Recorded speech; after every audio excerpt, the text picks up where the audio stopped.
présenter en 2 phrases? Alors, deux phrases, c'est un peu court, mais je vais faire ce que je peux.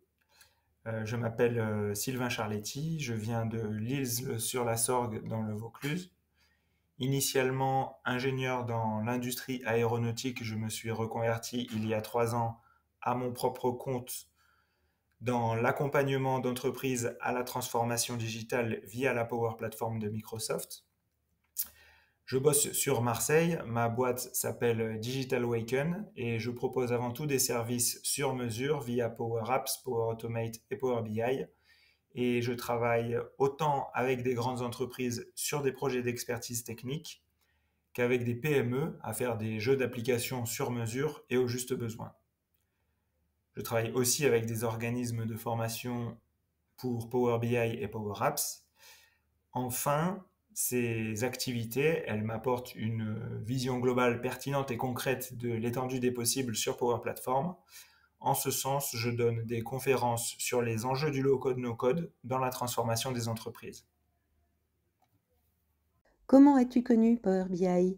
Est-ce que tu te souviens de ta première expérience avec cet outil? Je m'en souviens en effet, ça s'est fait en plusieurs temps même, je dirais. En 2014, je travaillais en bureau d'études chez Safran Aircraft à l'époque. J'ai mon pote Adri qui vient me voir et qui me dit: Regarde, mec, cet outil, ça déchire, on peut faire plein de choses avec. Je me suis surtout dit: Qu'est-ce que c'est que cette machine à gaz pour pondre un graphique? Et il m'a semblé que Excel marchait très bien à l'époque.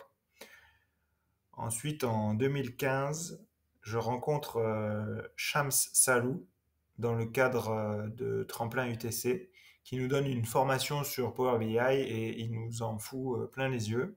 Franchement, merci. À partir de là, j'ai commencé à mettre le nez dedans dans le cadre de mon boulot et 5 ans plus tard, je démissionne de chez Safran pour partir en solo sur Power Platform et pour l'instant, aucun regret. Comment t'es-tu formé à ce logiciel? C'est quoi ta ressource préférée pour te former à l'outil? Alors, je dirais principalement de l'auto-formation via des chaînes YouTube et des forums, mais surtout de projet en projet, de problématique en problématique, assez long et laborieux avant d'avoir bien la main sur l'outil. Depuis que je connais le Power BI Club, ça va mieux. Franchement, vous assurez et le parti pris chez vous de traiter les sujets dans leur globalité, je trouve, est très appréciable, surtout quand on cherche à faire du travail professionnel. Sinon, à mon sens, le grand maître incontesté, c'est Alberto Ferrari d'SQL BI. Un jour, je vais lui envoyer une caisse de pinard parce qu'il m'a trop aidé dans les moments difficiles.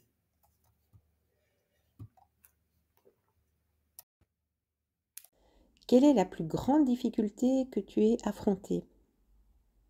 Alors, à l'époque, euh, gros client à Aix qui souhaitaient atteindre leur référentiel produit Pimakeneo en codant une API OAuth 2.0 sur Power Query avec de la logistique de token un peu complexe.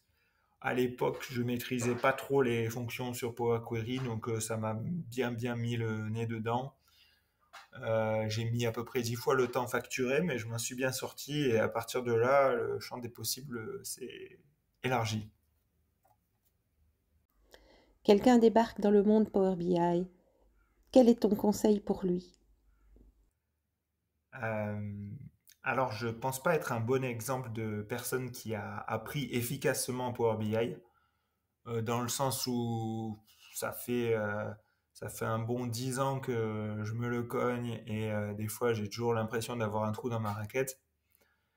Je pense que c'est important de faire des formations, mais ce qui fera la différence à la fin, c'est vraiment ta capacité à persévérer et à t'auto-former sur des détails via les forums, via des vidéos YouTube. En 3 mots, je dirais courage, confiance et persévérance.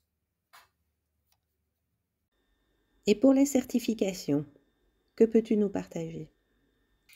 Les certifications Microsoft, perso, j'associe pas mal ça au corporatisme et au fonds de commerce de Microsoft.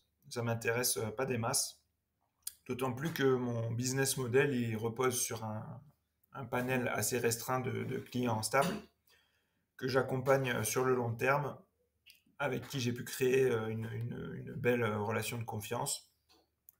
Donc, in fine, je passe pas trop de temps à faire du démarchage. C'est plutôt les bonnes relations avec mes clients qui vont m'ouvrir des opportunités via le bouche à oreille.